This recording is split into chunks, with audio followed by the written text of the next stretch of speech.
पाणी की नाही पाणी गिनी काय करता नळ नाही आले आज राहू द्या ना. पोरगी पहा आपण आलो की हे आले पाणी बी विचारण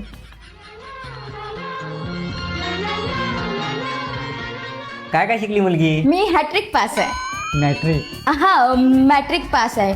मी शिवण क्लास पण केले, पण पायदान पण बनवते. पण लोक येऊन खराब करतात ना, म्हणून मी अलमारीत ठेवते. आणि मी त्याच्यासोबत रांगोळी पण काढते, माहिती आहे का. पण लोक येऊन पुसून जातात ना, त्याच्यामुळे मीच मोडून टाकते. मी पण असंच करायचं.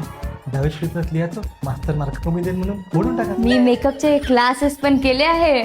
मेकअप कोर्स कुठे केला सोनू ब्युटी पार्लर मध्ये. अबे हट हे सोनू मोनू अरे कोणतं नाव आहे अरे नाव कसं लोटस नावात दम लोटस मेकअप स्टुडिओ, पत्ता अंजनेल हाईट्स, पाण्याच्या टाकीजवळ, मोतीनगर, पुसद. 10 जुलैपासून बॅच स्टार्ट होत आहे आणि या महिन्यामध्ये ऑफर सुद्धा चालू आहे. दिलेल्या नंबरवर संपर्क साधून आजच आपली सीट बुक ते करा. शिकल्यानंतर कसं आम्ही लग्नासाठी घरी घेऊन जाऊ तुला ब्युटी पार्लर टाकून देऊ लोक येतील मेकअप करतील हा खूपसुरत त्याला म्हणतात मेकअप शिकलं आणि मेकअप स्टुडिओ काय करतील तू 5 मेकअप करून ठेवशील आमच्या पोराची बदनामी लोक येऊन गोटे घेऊन आमच्या घरावर घालतील त्याचं काय करायचं पहिलेच आपले घर पत्राचं आहे. हा पत्राचं अरे असं कसं मुलांना मुलीचे 36 गुण जुळले ना. अबे मग ते कसं नको बे अबे किती लपंडर आहे पहिले 10 12 लपडे करायले त्या पोरीने किती केले असेल काय सांगा अरे लोक